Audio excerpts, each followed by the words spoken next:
I am such an awesome guy. I make so many videos. Hello there, Price of Reason here with a movie review. Every once in a while, a movie comes along that manages to be successful even if it's not especially good, such as the 2018 Warner Bros. DC movie, Aquaman, which made over $1.1 billion at the worldwide box office, even though it was rather mediocre and forgettable. And this week, after 5 years of delays, rewrites, and reshoots, Warner Bros. Discovery has finally released its sequel, Aquaman 2, The Lost Kingdom. A movie that was basically deemed irrelevant by DC Studios co-CEO James Gunn earlier this year when he said that he was effectively rebooting the entire DC franchise cinematically, with the exception of DC projects that featured his wife. That makes Aquaman 2 the final leftover from the now dissolved DC Extended Universe, also known as the Snyderverse. Originally launched by Warner Bros. And Zack Snyder in 2013 to varying degrees of success. Now, there are certainly enough reasons for moviegoers to not be excited about this movie. After all, it's from a studio that just keeps frustrating its customer base over and over again by making very questionable executive and creative decisions. It's a sequel to a movie that most people have already forgotten about, and it also features an extremely unpopular and controversial actress in it, and that's putting it mildly.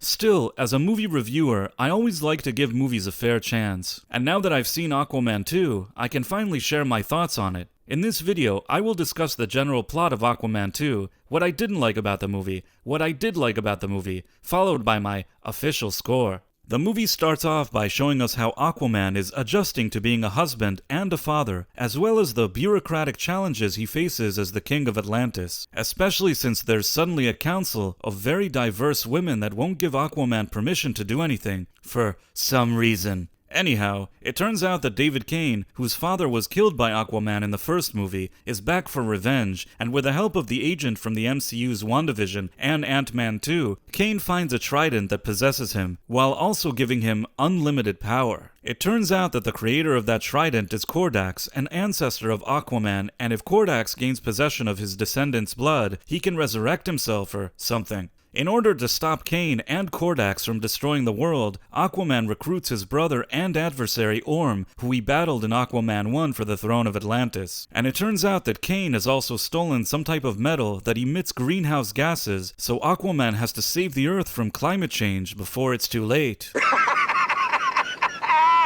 Without going full spoiler here, let's just say that the movie's conflict resolves itself in pretty much the most predictable way you can think of, and then the movie ends. Let's start with what I didn't like about this movie. While the first Aquaman actually made money for Warner Bros., much like Disney's first Captain Marvel movie, Aquaman's success didn't have any real pop culture staying power beyond its initial release. If I had to speculate, I would say that Aquaman 1 had mainly succeeded in 2018 due to the goodwill of DC fans at the time, along with more normie women that just wanted to see Jason Momoa shirtless after he went to the gym. Perhaps if Warner Bros. Had fast-tracked this sequel at the time, it would have been still fresh in people's mind, but releasing this movie over 5 years later is just too long of a wait for something that was never all that good or impactful to begin with. And by now, most people have already completely forgotten about what had happened in the first Aquaman movie. I myself really felt this when David Kane first appears in Aquaman 2 to get his vengeance, as it even took me a minute to remember who he even was. Maybe that's why at some point later in the movie, Aquaman actually has flashbacks from the first movie featuring Kane, which also acts as a refresher for the viewers. Another issue this movie has is that everybody knows that it's part of a now defunct cinematic universe, so the stakes couldn't be any lower, and this movie is basically the equivalent of garbage time in a basketball game. And as much as studios like Warner Bros. May think that their potential customers are stupid, moviegoers, especially DC fans, actually do know when a movie is basically a lame duck, and they're not going to rush to pay a ticket for it. And also, keeping actress a.k.a. in the movie in a fairly central role may not sit well with some viewers, especially ones who supported JD in their trial, so there's also that. But the movie's problems don't end there. Another issue that this movie has is that it feels way too long. If you're going to make a movie that's over 2 hours in runtime, there better be a good reason for it, and I honestly feel that this movie doesn't actually justify its length. You could actually remove about 20 to 30 minutes of it and it would probably be an improvement, especially during the second act where I think it drags in parts. In addition, this movie relies very heavily on green screen and CGI, and some of the VFX in this movie look rather cheap and rushed. And when it comes to the writing, it's not like this movie leaves much of an impression either. The story is kind of dumb, lacks any kind of originality, and it ends up being very generic, bland, and at times even a bit convoluted. Another thing I noticed while watching this movie is that it seemed to have a lot of reshoots that took place over a couple of years,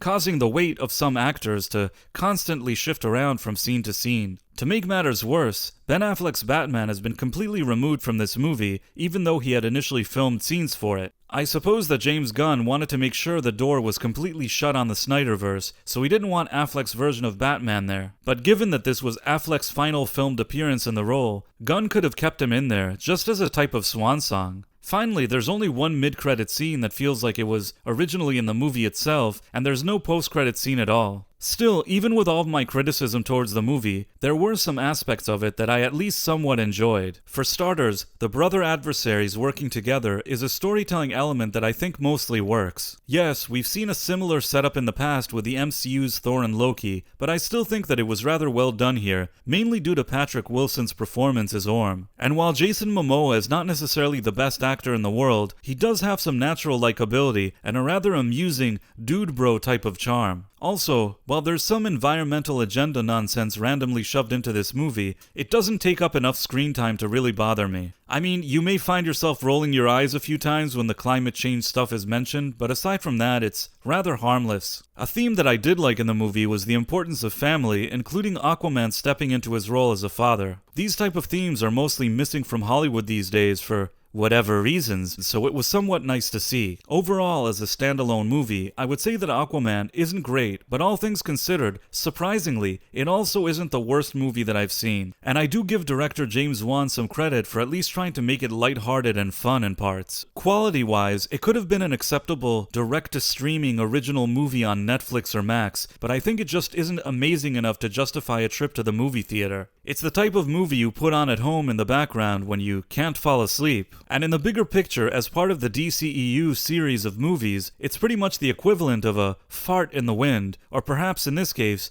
a fart in the ocean. What had initially started out with a bang in 2013 has ended up going out on a whimper, and unfortunately, this movie, more than anything, will be remembered as the definitive and underwhelming end of the Snyderverse. If I was asked to give this movie a score, and anything below 60 out of 100 is considered a fail, I would give this movie a 65 out of 100. That's because even though I don't think this movie is especially good, I still think it's at least mildly enjoyable in some parts, so I've decided to unenthusiastically give it a passing grade. What did you think about Aquaman 2? Did you love it? Feel free to let me know in the comments, and if you enjoyed this video, please consider subscribing to my channels and also clicking on that wonderful notification bell.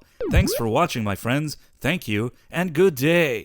I am such an awesome guy. I make so many videos.